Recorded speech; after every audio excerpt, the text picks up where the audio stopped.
अस्सलाम वालेकुम। आज हम ईद पर जिस तरह का गोश्त भूनते हैं वो रेसिपी आप लोगों के साथ शेयर कर रहे हैं, जिसको हम कढ़ाई गोश्त भी कहते हैं। इसको हम ईद के दिनों में जरूर बनाते हैं। ईद के दिनों में आप इसको बनाएंगे तो आपके घर वाले फरमाइश पर ये रेसिपी आपसे बार बार बनवाएंगे। इसका टेस्ट इतना लाजवाब होता है कि आप इसको बनाएंगे तो मजा आ जाएगा। लिहाजा इस रेसिपी को जरूर फॉलो करें। रेसिपी पसंद आए तो लाइक कीजिए, दोस्तों और फैमिली मेंबर के साथ जरूर शेयर कीजिए। तो बनाना शुरू करते हैं। भुना हुआ गोश्त यानी कढ़ाई गोश्त। सबसे पहले हमने 1.5 किलो गोश्त लिया है। इसकी बोटियां ये छोटी छोटी कटिंग कर ली हैं, ये आप देख सकते हैं।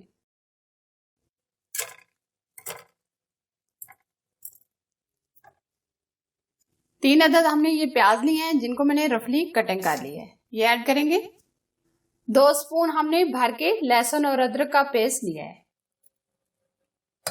1 चम्मच हमने नमक ऐड किया है। आप अपनी मर्जी से कम या ज्यादा भी कर सकते हैं। हल्दी पाउडर चाय का 1 चम्मच, सुर्ख लाल मिर्च चाय का 1.5 चम्मच, धनिया पाउडर चाय के 2 चम्मच। अब हम इसमें पानी ऐड करेंगे। 3 गिलास हमने इसमें पानी ऐड किया है। अब हम इसको प्रेशर लगा देंगे। 10 से 12 मिनट हम इसको ऊपर से प्रेशर लगा देंगे ताकि बीफ का गोश्त अच्छे से गल जाए। आप ये मटन में भी बना सकते हैं। आप देख सकते हैं पानी इसमें से ड्राई हो गया है और गोश्त भी अच्छे से गल गया है। ये देखें, ये आप देख सकते हैं गोश्त हमारा अच्छे से गल गया है। अब नेक्स्ट स्टेप की तरफ चलते हैं। अब हम इसको कढ़ाई में भूनेंगे। इसके लिए हमने आधा कप घी लिया है। हम बहुत ज्यादा घी नहीं डालेंगे, तकरीबन हमने आधा कप घी का लिया है। घी को हमने गरम कर लिया है। अब हम इसमें 3 अदद टमाटर ऐड करेंगे।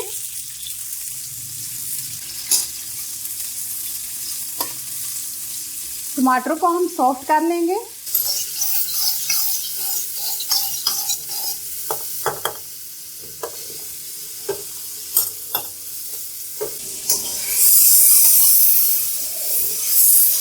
ये आप देख सकते हैं टमाटर हमारे एकदम सॉफ्ट हो गए हैं। तकरीबन हमने इनको 5 मिनट पकाया है। अब हम इसमें आधा स्पून काली मिर्च का पाउडर ऐड करेंगे।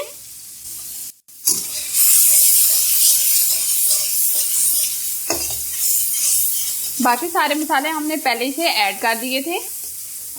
1 स्पून हम इसमें जीरा ऐड करेंगे। अब हमने जो गोश्त को बॉईल किया था ये ऐड करेंगे।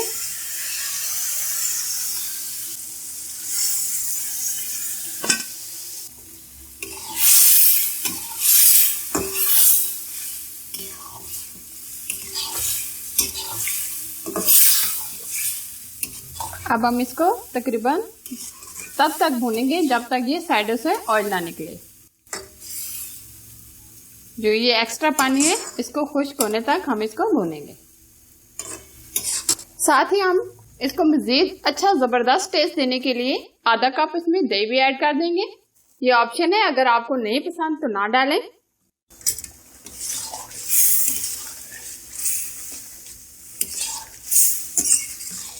अक्सर ये होटलों में जो बनाया जाता है ये दही जरूर ऐड करते हैं।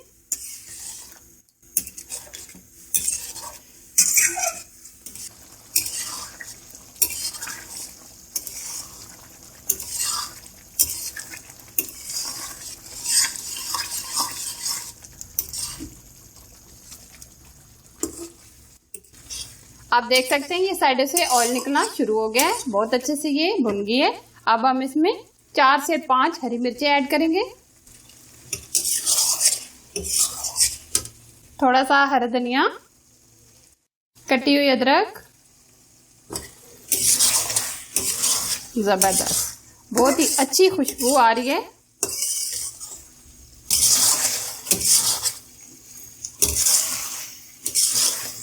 अब ये सर्व करने के लिए तैयार है।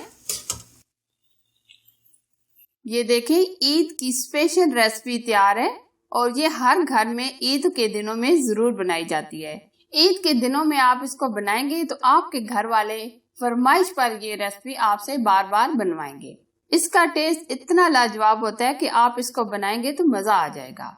रेसिपी पसंद आए तो लाइक कीजिए, दोस्तों और फैमिली मेंबर के साथ जरूर शेयर कीजिए। और अगर आप हमारे चैनल पर नए हैं तो चैनल को सब्सक्राइब कीजिए और साथ ही दिए गए बेल आइकन को जरूर प्रेस कीजिए जो बिल्कुल फ्री है। और प्लीज मेरे फेसबुक के पेज को विजिट कीजिए, लाइक कीजिए और इसे फॉलो कीजिए। शुक्रिया। Thanks for watching. Allah Hafiz.